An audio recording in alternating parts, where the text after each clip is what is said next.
테크니컬 리크루터 직무에 대한 설명을 좀 들어보려고 하는데요. 네. 실제로 이걸 하고 싶다고 하는 친구를 제가 되게 많이 봤거든요. 네, 요즘 좀 뜨고 있는 직무 같아요. 그리고 실제로도 그렇죠. 테크니컬 리크루터를 하시는 분들이 이 직무에 대해서 소개하시면서 해보라고 많이 권하신대요. 어떤 일을 하는지부터 조금 알려주시면 좋을 것 같습니다. 제가 잘 몰라서 그런 건지 모르겠지만 제가 느끼기에는 리크루터랑 똑같은데 테크니컬한 측면에 포커스가 돼 있는 업무인 거죠. 그러다 보니까 제가 이게 테크니컬 리크루터 업무를 하면서 솔직히 저희도 헤드헌팅 회사들을 많이 활용을 하는데 좀 많이 어려워요. 왜냐면 헤드헌터 분들도 이해하는 게 그분들은 되게 많은 업무들을 하셔야 되잖아요. 그러다 보니 말씀하신 대로 저번 시간에 이게 채용이 될지 안 될지도 모르는 상황에 포커스를 맞추기 되게 힘든 부분이 있다는 말이에요. 예를 들어 저희가 리눅스 기반의 C++ 할 줄 아시는 분, 그 중에서도 이런 업무를 하실 분을 좀 채용해 주세요 라고 하면은 못 알아들으시죠, 솔직히. 오케이 하시지만 그러면 제가 맨날 하는 표현으로 이제 이력서 셔틀이 되는 거죠.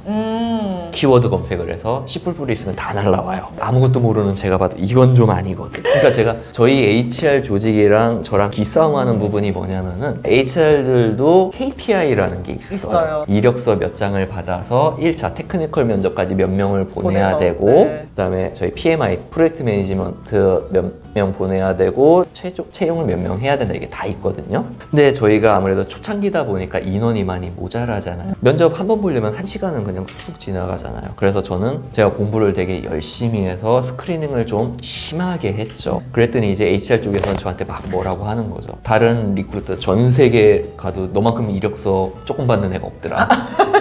내지는 이력서는 그래도 비슷하게 저도 받기는 해서 받는 거 다 등록을 하니까, 근데 이걸 제가 스크리닝해서 1차 면접까지 보내는 비율이 너무 적다.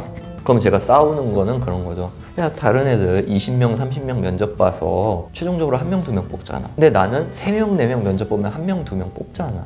누가 봐도 이 이력서는 탈락하는 이력서인데 내가 그 KPI 맞추려고 20개 이력서를 보내면은 엔지니어들이 20시간을 낭비하는 건데, 그래서 면접 넘기기 전에 제가 잘 모를 시절에 특히나 그 담당 면접을 보게 될 엔지니어랑 슬쩍 얘기를 하죠. 이 정도인데 면접 한번 볼 의향이 있느냐? 그러니까 확 줄어들죠. 그렇죠. 그러니까 최종적으로 채용하는 숫자를 보면 비슷하거나 제가 더 많을 때도 있어요. 근데 그 전에 1차 면접, 2차 면접까지의 과정이 제 수가 현저히 줄어들죠. 스크리닝 하기가 쉽지 않은 부분이 많고, 맞아요. 솔직히 룩소프트의 해외 리크루터들도 그런 부분들이 좀 있을 거예요. 저희가 세계적으로 워낙 많이 뽑기 때문에 어떤 한 분야에 대해서 깊게 파고 들어가기가 어려운 부분이 있어요. 그래서 헤드헌팅 하는 분들 말고 이렇게 인하우스 테크니컬 리크루터가 좋은 점은 월급 나오잖아요. 아, 그렇죠. 그렇죠. 그러니까 저는 만약에 혹시 이 영상을 회사 관계자들도 보신다면은 리크루터들한테 그런 여유를 좀 주셨으면 좋겠어요. 물론 너무 실적이 없이 오래 가면 문제겠지만 깊게 공부할 시간을 주지 않고 빨리 사람 뽑아 라고 하면은 헤드헌터들이랑 똑같죠. 저는 이럴 거면 테크니컬 리크루터가 의미가 없다라고 보거든요. 엔지니어 옆에 앉혀서 이게 뭔지를 알아야 되니까요. 그쵸. 지금 우리 회사에 뭐가 필요한지, 좋은 사람인데도 우리랑 궁합이 안 맞을 수가 있잖아요. 이 사람이 완성형이 아닌데도 이 사람이 잠재력을 보고 우리가 채용을 제가 건의드릴 수도 있는 거고. 그쵸. 테크니컬 리크루터라는 게 다른 리크루터처럼 그냥 이력서 많이 모아서 넘기고 필터링, 이것보다는 같이 공부를 해야 되는 것 같아요. 그쵸. 많은 분들이 이 직무를 추천해 주시는 이유가 다른 쪽으로 가기도 되게 좋을 것 같아요. 제 레벨이 그쵸. 일반 리크루터와 엔지니어 사이에 좀 여기에 가깝지만 요쯤인 것 같아요. 그래서 엔지니어들과 대화할 때는 말도 안 되는 소리를 하는 애지만 인문계 사람들과 얘기를 했을 땐 얘 뭔가를 좀 아는 애네? 라는 느낌을 주는 정도. 그러니까 되게 신뢰를 주는 것 같아요. 그럼 거꾸로 테크니컬 쪽에서 아예 개발을 하시다가 리크루팅을 하시는 분들도 계실까요?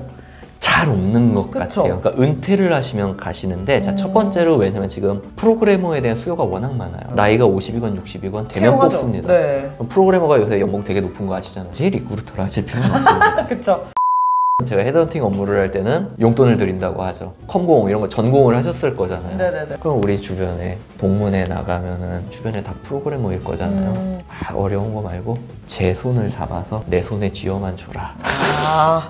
그리고 훨씬 잘하시죠, 저보다. 그럼 제가 막 설명을 해도 그건 말이 안 되는데? 라고 하시면 제가 이렇게 잠깐 움찔을 하지만 이제 JD 보여드리고 회사 홈피 보여드리고 이렇게 하면 이런 애가 좋겠구나 라고 해서 알아서 이렇게 데려오세요. 안 맞는다 하시면 저는 컨설턴트나 영업 쪽도 되게 많이 뽑아요. 그쵸. 네. 그리고 저는 리크루터도 급여 조건만 맞는다면은 정말 경쟁력이 있을 것 같아요. 네. 테크니컬 리크루터를 이제 준비를 막 하는 친구들한테 어떤 역량 개발이 필요하고 또 어떤 걸 했으면 좋겠는지 좀 말씀해 주신다면. 기본적으로 프로그래밍 공부를 좀 하셔야겠죠. 그렇죠. 말 그대로 내가 프로그래머가 되지는 않더라도 그들의 세계를 좀 이해를 해야 되거든요. 분명히 어려우실 거예요.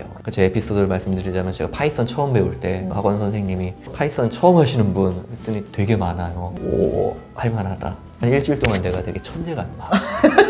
다 알아듣고 내가 제일 빨라. 근데 이게 조금 지나면은 설명이 점점 이상해져. 이게 자바에선 이걸 이런 식으로 하셨던 거를 파이썬으로는 이런 식으로 하시면 돼요. 그러면 자바를 몰라.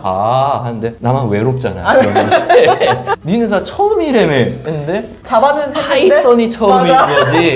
그 전에 자바를 했었고 C를 해서 뭘 했던 애들이야. 그러니까 처음에는 그거 있잖아. 헬로 월드 이런 거 할 때는 내가 프로그래머가 됐어야 되는 건데 헬로 월드를 찍고 나면 내가 프로그래머 같아요. 근데 이게 한 달 넘어가면 외로워져요.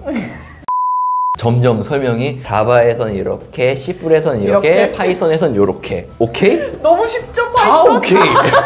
나만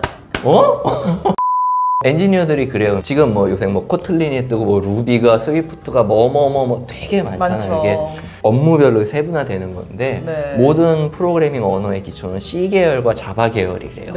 그래서 여기서 응용을 해서 만들어낸 언어들이기 때문에 파이썬 배운 애들한테 딴 걸 시키면 못 하더라. 근데 자바를 배운 애들, C를 배운 애들은 뭐거나 이렇게 시켜놓으면 한두 달 헤매다 보면 지가 길을 찾아가더라. 그렇죠. 기본 기가 되어 있으니까. 정말 진지하게 이거 할 건지. 이것이 나의 길이다 하시는 분들은 진짜 투자를 하라고. 지금 당장 못 써먹더라도 1년, 2년 고생하는 마음이 있더라도 자바나 C 언어를.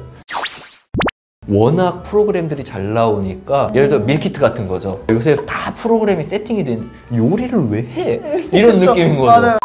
근데 저는 오히려 거꾸로인 게 아주 오래전에 C랑 HTML을 했는데 요즘 C랑 HTML 이것도 계속 발전하잖아요. 익숙지 않은 화면은 뭐지? 언어가 제가 해보니까 정말 언어더라고요. 한자나 영어나 일본어나 들인 시간만큼 솔직히 되잖아요. 우리가 뭐 그래 영어에 대해서 시험 공부, 점수 따는 공부 말고 그냥 재밌게 놀고 뭐하고 하면 그만큼 하는 건 어렵지 않거든요. 잘 놀면 돼요. 시험 공부할 생각하지 말고. 프로그래밍도 그런 것 같아요. 뭐라도 해. 대신 꾸준히 계속 하다 보면 처음에 되게 어려워요. 외롭고. 그리고 코딩 얘기가 나와서 말인데 이건 테크니컬 쪽만이 아니라 전체적인 채용 시장에서 요즘 파이썬이나 R이나 이런 SQL 이런 것들을 다뤄줘야 되는 시기가 되었잖아요. 그쵸. 그 부분에 대해서는 어떤 관점으로 보고 계신지 너무 궁금해요. 저는 강요하는 입장이거든요. 강요하시는 게 맞다고 봐요. 해야지.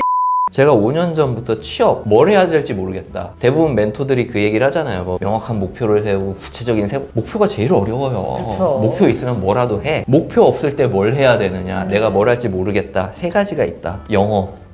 외국어 말고 영어, 마케팅. 그러니까 상업적인 SNS를 해보라고. 그거랑 코딩이었어요. 코딩에 대해서 한 얘기는 제가 처음에 입사할 시절에 우리는 되게 엑셀 잘하면 예쁨 받았다. 기업에서는 엑셀 없을 때 회사를 어떻게 운영을 했나 싶을 정도로 엑셀 잘하면 정말 이건 인재야. 근데 점점 가면서 엑셀을 못하면 한심해 보이는 게 돼요. 맞아요. 엑셀이 없으면 회사가 안 돌아가는데, 그러니까 저는 코딩이 5년 전에 제가 느낀 게 지금 코딩을 할 줄 알면 되게 예쁨을 받을 거다. 모든 ERP건 스크림이건 뭐건 모든 게 코딩 베이스로 돌아가고 여전히 엑셀도 많이 쓰고. 근데 이제 슬슬 코딩을 잘하면 예쁜 게 아니라 못하면 미움받는. 너의 길을 잘 생각해라. 그렇죠.